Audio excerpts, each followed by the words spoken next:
Hi ಎಲ್ಲರಿಗೂ, ನಾನು ಸುಚಿ. ಹಾಂ, ಇದು ನನ್ನ ಫಸ್ಟ್ ಲಾಗ್ ಆಯಿತಾ. ಹಾಗೆ ನಾನು ಇಷ್ಟು ಕ್ಯೂಟಾಗಿ ರೆಡಿಯಾಗಿ ಹೊರಟಿದ್ದು ನನ್ನ ಪ್ರೈಮರಿ ಶಾಲೆಗೆ. ವಿಷಯ ಏನು ಗೊತ್ತಾ? ಹಾಗೆ ಇದು ನನ್ನ ಶಾಲೆ ಆಯಿತಾ. ಹಾಗೆ ಇವ್ರು ನನ್ನ ಫೇವ್ರೆಟ್ ಟೀಚರ್, ರಜೆ ಮಾಡಿದ್ದು.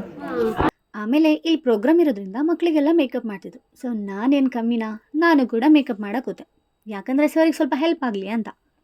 ಹಾಂ, ಈ ಶಾಲೆ ನಾನು ಸಣ್ಣವಳಿದ್ದಾಗ ಹೇಗಿತ್ತು ಇವಾಗಲೂ ಹಾಗೆ ಇದೆ, ಏನೂ ಚೇಂಜ್ ಆಗಿಲ್ಲ.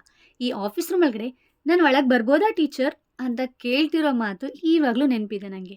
ಹಾಗೆ ಇಂಟ್ರೆಸ್ಟಿಂಗ್ ಸ್ಟೋರಿ ಇಲ್ಲಿದೆ ಆಯಿತಾ.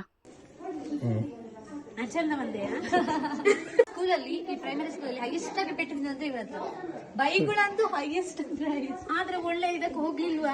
ಇನ್ನೊಂದು ಸ್ಟೋರಿ ಇದೆ ಆಯಿತಾ, ಕೇಳಿ. ಅಷ್ಟೇ ಲಾಸ್ಟಿಗೆ ಒಂದು ಫಸ್ಟ್ ಬರೋಳು ಬಿದ್ದದ್ದು ಅಲ್ಲಿ ಹಿಡಿದು ಅಲ್ಲೇ ಬಡಿ. ಇದು ಸ್ಟೋರಿ ನನ್ನ ಸ್ಪೋರ್ಟ್ಸ್ ಲೈಫ್ ಇದು. ನಾನು ಸ್ಕೂಲಿಗೆ ಯಾಕೆ ಬಂದೆ ಅಂತಲೇ ಹೇಳೋದು ಮರ್ತಿದ್ದಲ್ಲ. ಈ ಕಾರ್ಯಕ್ರಮದೊಳಗೆ ಪ್ರತಿಭಾ ಗೊಂಚಲು. ಸೊ ಈ ಪುಟಾಣಿ ಮಗಳನ್ನ ನೋಡಿದಾಗ ನನಗನ್ಸಿದ್ದು ನನ್ನ ಬಾಲ್ಯ ನೆನಪಾಯಿತು. ಅದೆಲ್ಲ ನೋಡಿಕೊಂಡು ಎಂಜಾಯ್ ಮಾಡಿದೆ. ಸೊ ನಿಮಗೂ ನಿಮ್ಮ ಫೇವ್ರೆಟ್ ಟೀಚರ್ ಯಾರಂತ ಕಮೆಂಟ್ ಮಾಡಿ ಆಯಿತಾ.